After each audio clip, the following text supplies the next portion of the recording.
Derek was 34 years old the morning his wife told him she was leaving. It was a Sunday. He was standing at the stove in their apartment, a second-floor two-bedroom in Raleigh, with south-facing windows that flooded the kitchen every morning, with a light that made the butcher block counters glow. He was making the same breakfast he'd made every Sunday for 5 years: scrambled eggs, sourdough toast, black coffee in the blue mugs they bought at a farmer's market the first year of their marriage. He was plating when Vanessa started talking. He didn't put the skillet down. He would remember that later, that he just kept holding the skillet while his marriage ended.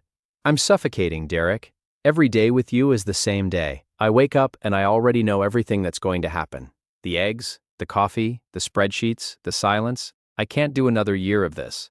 I'd rather struggle than be comfortable and dead inside." He didn't move. The skillet stayed in his hand, the eggs still steaming, the sourdough halfway through its cycle in the toaster. "What are you talking about? It's Sunday. What is this?" "So you're saying it now, while Vanessa? I'm making your breakfast." "That's exactly what I mean. You're making breakfast. You're always making breakfast. You don't hear what I'm telling you because you're focused on the eggs. That's our entire marriage, Derek. I'm drowning and you're making eggs."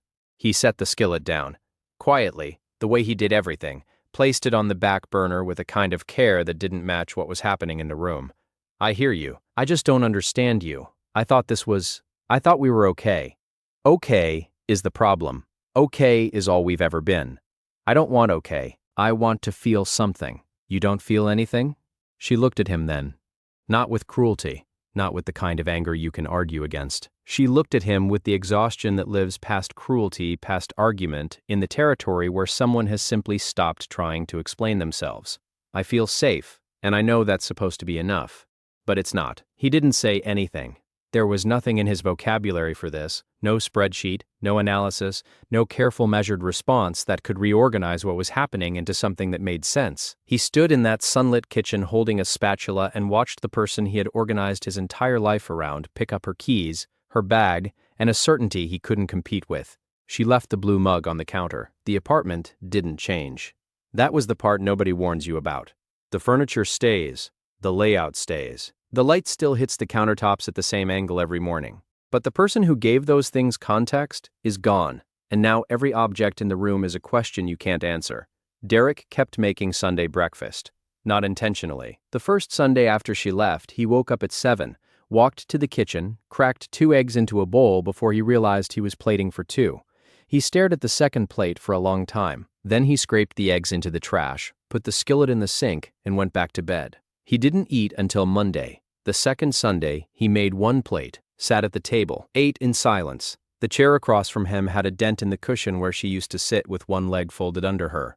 He moved the chair into the bedroom closet that night. Then he moved it back the next morning because the empty space at the table was worse than the dent. He told no one for 11 days. His mother called on a Tuesday and asked how Vanessa was. He said fine. His coworker David asked if they had weekend plans. He said probably. The lie wasn't protective, it was structural. If he said it out loud, it would become architecture. It would become the thing his life was built around. And he wasn't ready to live inside that. The divorce papers arrived by courier on a Thursday afternoon. She had already retained a lawyer. He read the filing in his car in the parking garage at work. Engine off, overhead fluorescent buzzing through the windshield. The grounds were irreconcilable differences, which is legal language for, "I don't want to be here anymore and I don't owe you a reason you'd accept." He signed them. Not because he agreed, because fighting someone who has already left is just performing grief for an empty theater. October passed. November, December. The apartment got cold in ways that had nothing to do with the thermostat.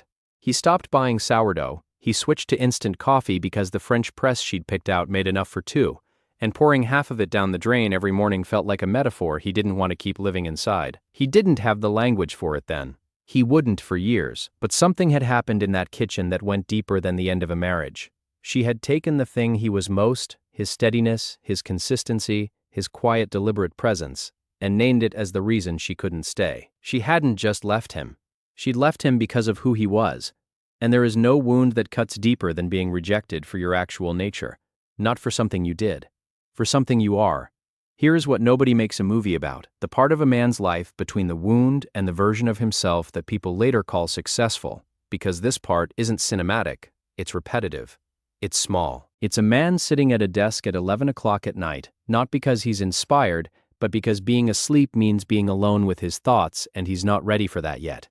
Derek didn't reinvent himself. He didn't book a flight to Southeast Asia, or shave his head, or take up jujitsu. He took the thing Vanessa called boring, his precision, his discipline, his ability to sit inside silence and work, and he pointed it at the only thing that would listen: his career. He'd been a financial analyst at a mid-size firm for 6 years. Competent, reliable. The kind of employee who gets good reviews and no promotions because the people who get promoted are the ones who perform confidence.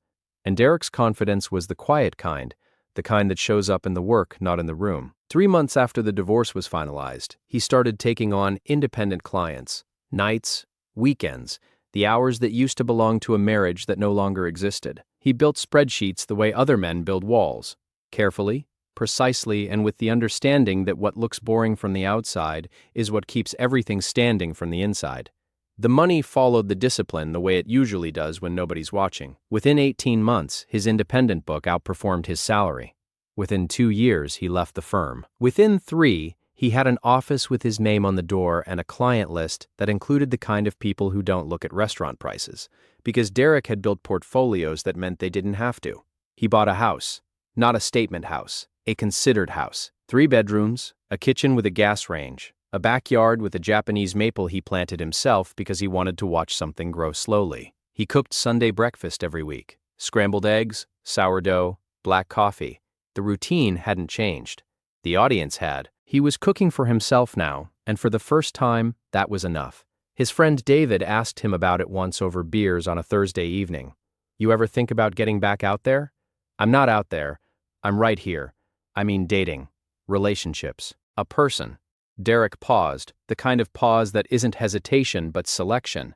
"I spent 5 years trying to be enough for someone who needed me to be different. I'm not interested in auditioning anymore. If someone shows up who fits the life I've already built, fine, but I'm not renovating again." That's either the healthiest thing you've ever said or the saddest. Most honest things are both. What was building inside Derek wasn't confidence.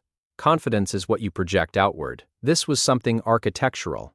This was the slow, unglamorous process of a man discovering that his steadiness, the very thing he'd been told was insufficient, was the foundation everything else could be built on. He stopped apologizing for his own nature. He stopped measuring his worth against someone else's appetite for excitement. He didn't become louder or more spontaneous or more thrilling. He became more of exactly what he already was. And it turns out that what Vanessa called boring, the rest of the world called dependable, and the market called valuable, and one woman, a woman he hadn't met yet, would eventually call home. And then, 4 years after a Sunday morning in a sunlit kitchen, in a restaurant he could now afford without thinking about it, she walked back in. The restaurant was called Lumen. Exposed brick, Edison bulbs, linen napkins folded into shapes that suggested someone in the back had an art degree. Derek was sitting at a corner table with Jada, the woman he'd been seeing for 8 months, the interior architect who had walked into his life the way she walked into every room, without performing, without announcing, without needing the room to rearrange itself around her. They were halfway through a bottle of Sancerre and a conversation about whether to refinish the floors in the upstairs hallway when Derek saw a figure at the hostess stand who made his hand stop moving, his glass suspended 2 inches from the table. Vanessa was thinner, not in a healthy way, in the way people get when the bills arrive faster than the solutions. She hadn't seen him yet. And then she had, "Derek? Oh my God. Derek?" He set his glass down gently the way he does everything. "Vanessa, I can't believe this. You look, wow. You look amazing. This place is beautiful. Do you come here a lot?" "Sometimes." He didn't introduce Jada, didn't explain, didn't fill the silence with anything she could grab onto. She glanced at Jada, and something shifted behind her eyes. A recalibration. "Oh, I'm sorry, I didn't mean to interrupt. I just saw you and it's been so long." "It has." Jada extended her hand. Calm, unbothered. "I'm Jada." Vanessa took it, held it a beat too long, searching Jada's face for something. Competition, insecurity, and finding nothing. "Vanessa, Derek and I used to be, we were married." "I know." 2 words. No jealousy, no threat, no performance. Vanessa had nothing to push against. "Derek, do you have a minute?" "Just a minute. I know this is, but I've been wanting to talk to you." He looked at Jada. Jada gave a small nod that said everything without saying anything. He looked back at Vanessa.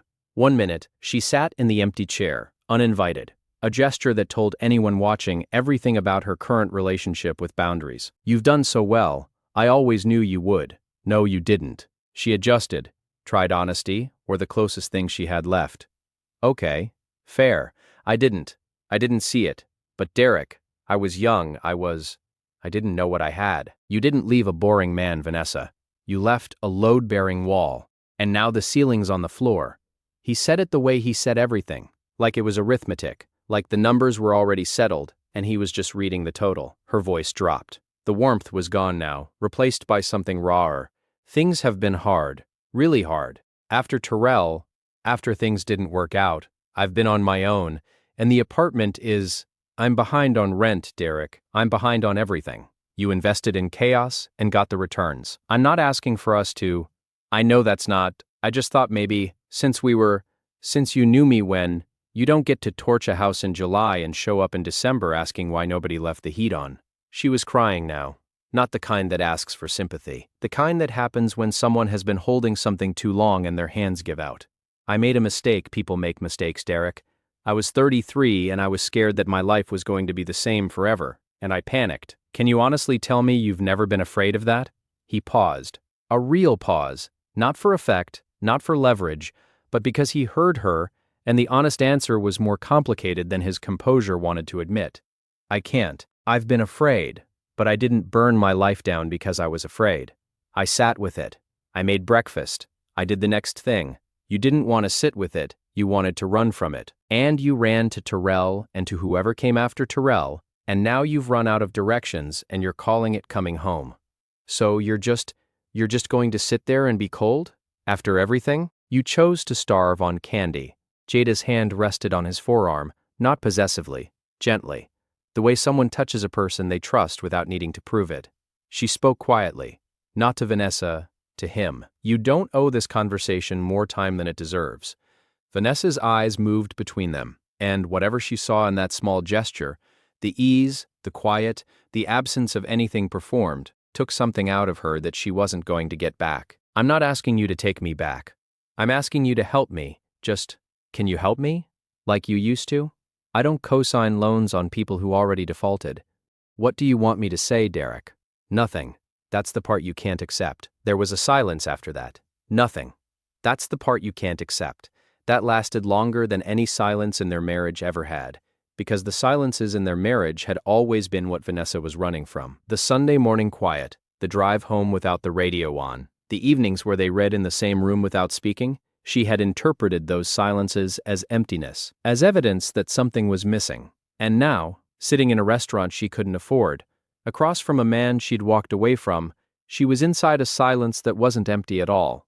It was full of 4 years of consequences she hadn't finished counting. And Derek, the man she'd called boring, predictable, insufficient, was about to say the thing he'd been carrying since that Sunday morning with the skillet. He leaned forward. Not aggressively, with the precision of someone who has rehearsed this in his head 1,000 times and is finally delivering it, not to her, but to the version of himself that needed to hear it said aloud. You didn't leave because I was boring, Vanessa. Derek, you left because safety didn't feel like love to you. Because somewhere, I don't know where, maybe before me, maybe always, you learned that love was supposed to hurt a little, supposed to keep you guessing, keep you anxious, keep you performing, and the fact that I never made you guess, that I never made you anxious, that you always knew exactly where you stood with me? He paused. That felt like nothing to you. That's not, you didn't want adventure. You wanted an audience. I was never going to applaud loud enough. You confused peace with emptiness, and you spent 4 years chasing the thing you thought was passion, Terrell or whoever came after Terrell, and every single one of them gave you the chaos you wanted, the unpredictability, the excitement, and what came with it was missed rent and maxed cards and phone calls at 2 a.m. that weren't romantic, they were damage control. He paused, not for effect, because the next line was the one that mattered most. Boredom is what security feels like to someone who doesn't know they're safe. Vanessa didn't respond, not because she had nothing to say, because the diagnosis was accurate, and accuracy doesn't leave room for rebuttal. The restaurant continued around them. A waiter reset a table near the window. Someone laughed near the bar. A wine glass caught the Edison light and threw a small constellation across the white tablecloth between them. The world doesn't stop when someone finally says the thing they've been carrying for 4 years. It just gets quieter inside the person who said it. Something that had been pressing against Derek's ribs since that morning in the kitchen, since the skillet, since the eggs, since I'd rather struggle than be comfortable and dead inside, released, not with a sound, with an absence. The pressure was gone, and in its place, nothing. The good kind. Derek stood, not quickly, not dramatically, the way a man stands when the meal is finished and there's nothing left to order. I'm not going to help you, Vanessa. Not because I can't, because helping you would mean accepting the premise that what you did was a mistake you can fix instead of a choice you have to live with. He paused, buttoned his jacket, looked at her one last time. You chose the struggle over the stability. I'm not going to insult either of us by pretending that choice can be undone. He placed his hand on the back of Jada's chair. Jada stood. They moved toward the door together. He didn't look back, not because he was performing, because there was nothing behind him that his life needed.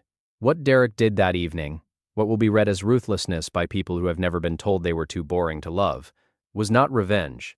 It was not cruelty. It was not a man punishing a woman for leaving. It was a man, finally, after 4 years, refusing to accept someone else's definition of who he was. The eggs, the coffee, the spreadsheets, the silence, the Sunday mornings that repeated themselves with the quiet precision of a man who understood that consistency is not the absence of passion, it is the most sustainable form of it. These were not the symptoms of a boring life. They were the architecture of a considered one. And the moment Derek stopped apologizing for the way he was built was the moment everything he had been building started to hold weight. He walked out of that restaurant with Jada's hand in his, not lighter exactly, not heavier, something more specific than either, resolved. The way a chord resolves when the last note finally lands where it was always supposed to. The woman who said she'd rather struggle than stay was still sitting at the table, and the man she'd left was already gone, not in the way she'd left him, which was an escape, but in the way a person leaves a room they've finished with. Completely, and without turning off the lights for whoever's still inside. A man who stops performing for someone who never saw him isn't cold. He's finished auditioning. If you've ever been called too boring, too predictable, too safe by someone who didn't understand what they were standing on, leave a comment below. Not to argue, not to prove anything, just to be counted. And if this story reminded you of something you've been carrying, hit subscribe. There are more of these. There will always be more of these. Know your worth. Protect your peace.